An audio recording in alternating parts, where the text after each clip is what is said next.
Marjory Stoneham Douglas High School junior Ariana Klein survived the shooting. She and her father, Andrew Klein, join us now from Parkland, Florida, after attending yesterday's listening session with the president at the White House. It's very good to see both of you. Thank you for joining us. I know how difficult this situation has been, although we can't really understand it and what you've all gone through. You were amazingly poised yesterday, Ariana, at that White House event. I watched every minute of it, and I know the country and just is rallying to all of you. And your reaction to this news that we just learned a few hours ago about how the security detail who did have a weapon didn't enter the building. Your reaction to that? Well, you know, as a father, Laura, and thank you for having us, it's just maddening to hear that news. You know, when you put your faith in the law enforcement to act to protect your children, and then they fail to act, it's just inexcusable. And, you know, it highlights the other failures that led to this tragedy, that contributed to this tragedy, which was the breakdown at the FBI, they failing to act on the tips that they had, the prior failures of the BSO. So I think that people need to be held accountable. This deputy has apparently been held accountable, but I think we need to continue to look at who's responsible for their failures to act in these circumstances.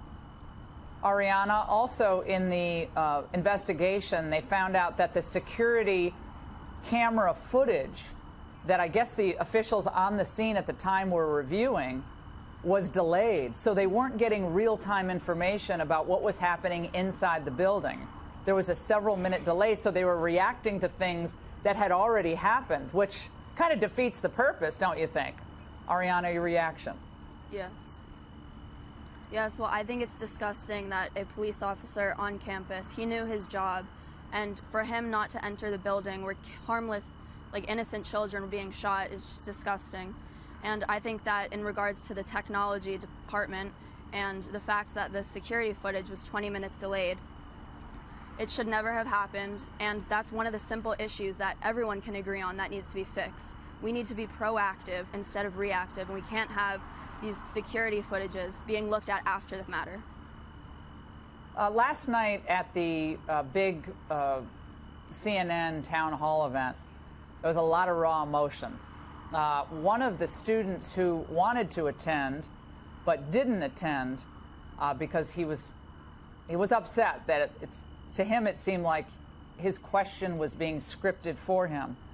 He spoke out tonight on Tucker's show. I want to play it for you and get your reaction. Let's watch. They had taken what I had wrote and what I had briefed on and talked about, and they actually wrote the question for me. But not with your words. I mean, they put their own words into your question, even after they'd asked you to send questions in. But that seems dishonest. It definitely did, and that's kind of why I didn't go last night. Originally, I had thought that it was going to be more of my own question and my own say, and then it turned out to be more of just a script. And she had actually said that over the phone that I needed to stick to the script. Ariana, what's your reaction to that? That the CNN denies this, by the way, but they have a history of planting questions that Michelle Malkin and others have written about before in other events. But Colton Hobb, who gave that interview, was emphatic about his point. Yes. Well, I think the whole point of the town hall meeting was to hear the kids and hear what we had to say. And for that to happen is inexcusable.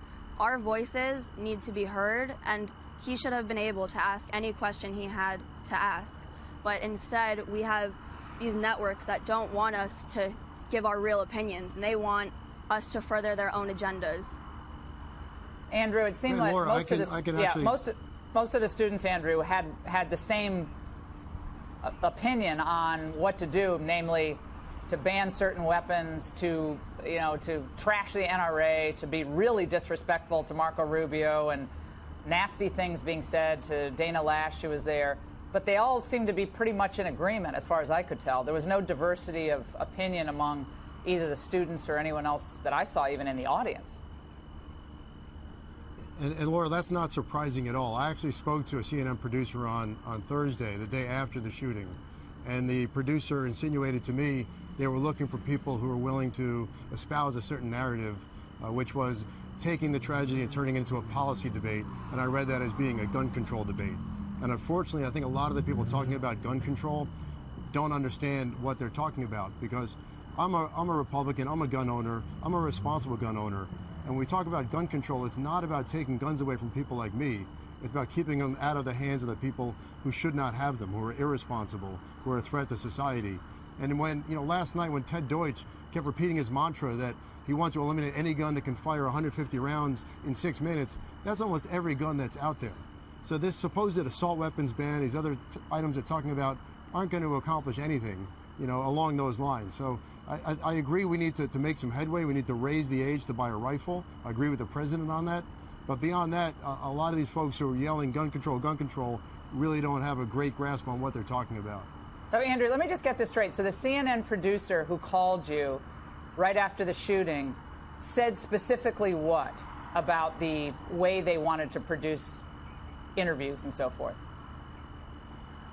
Well, as I recall, the producer said, we're looking for people who want to talk about the policy implications about what happened in terms of, she didn't mention guns, but, in terms of the policy implications for preventing future mass shootings. And if you know folks who want to talk about that, we'd like to speak to those people. Very interesting. Ariana and Yes. Mr. Kline, thank you so much for joining us. Our prayers continue to be with the people of Parkland, and you guys are incredible. You were amazing yesterday. Thank you so much. Thank you very much. This, folks, a mother-daughter duo taking matters into their own hands when an armed robbery suspect ambushes their Oklahoma family liquor store. Yep, the two quickly grabbing their guns from behind the counter and opening fire on the masked man. As her mom struggles with the suspect, the heroic daughter firing another bullet, giving them the opportunity to escape. And joining us now is that mother, Tina Ring. Tina, thanks for being with us. Tell us what happened.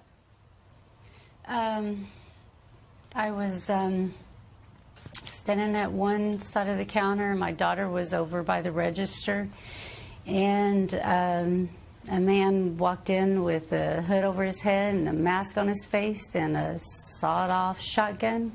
He pointed at me first and told me to open that it's a robbery, and I questioned. I said, "What?" And then he stuck the gun back up in my face and said, "It's a robbery." And so he told my daughter to open up the register, and so she did, and then he took the money, and then he came back over to me and asked me where the other register was, and I told him I didn't have one, and he's like, "Where's the other money?" And I'm like, "I don't know. I don't know." Yep.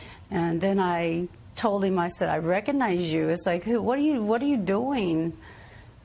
And Did you actually recognize him? Yeah, he was I a did. customer? He was a customer. He had just been in the day before and an hour and like 40 minutes before that. Yeah. Apparently, police in your neck of the woods believe he is responsible for a string of armed robberies in the area. I'm sure, Tina, you've had that gun for a while. Did you ever think you were going to have to use it? Did you ever come close? No, I never in my life thought I'd have to use it. Well, why did you decide that this time you were gonna? Because it looked like he was going to take the money and go, but you decided otherwise. Well, when we ducked under I thought he had left the building. I mean, I saw him go out the door. We ducked down underneath the counter, and then, honestly, all I saw was the shotgun and his face, and I pulled the trigger. Actually, I don't even remember pulling the first two shots. Tina, what goes through your mind? Because I'm a mother. I can't imagine my daughter being there, and I would think I've got to protect her first. But then, I feel like I would be so scared in that situation. But does your adrenaline take over, that motherly instinct take over? What do you go through? You just do. I mean, I didn't really think about anything other than just, I could just stop, and he just kept coming back at me. Yep. And it's like, just stop. And did he fire off any shots too? Did you and your daughter get injured? Yeah, no. I ended up with 7 staples, but that wasn't from a shot. That was from when he got the gun away Yeah. from me. Well, he got the gun. I- He got the gun away from you. Yeah, after I had unloaded on him, Yeah. he just kept coming and just kept coming at me.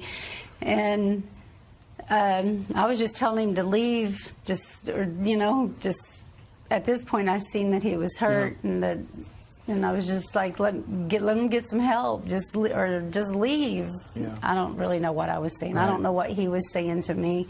And then he just lunged at me and he grabbed my gun, and Sure. at that point all I could think about was keeping my gun pointed to where she couldn't, away from her. And I just started just pulling the trigger and just pulling the trigger. Just kept pulling the trigger so that way I would make sure that it was unloaded. I didn't know how many shots I had shot him. Well, you were in a fight for your life. You are. You did everything right. Yeah. Well, he's in the hospital, I assume, now. He You is. shot him, and hopefully he'll end up in prison for a very long time. I wish you all the best. All right, well, thank you. You're welcome. Lastly, how are you doing? I'm not sure. I mean, yesterday was rough. Emotional, makes you appreciate your family, appreciate being alive. What are you going to do with the liquor store now? At 10 o'clock, I'm going to open the door and start selling. I'm not going to be a victim. I mean, I have bills to pay. And Absolutely. And you know what, Tina? They know that you've got a gun. Yeah. So yeah. next time. And I had more. Yeah. All right. Tina Ring, we thank you very much for joining us live today. Thank you, Tina. We're from glad Tulsa. you're All okay. right, thank God you. bless you.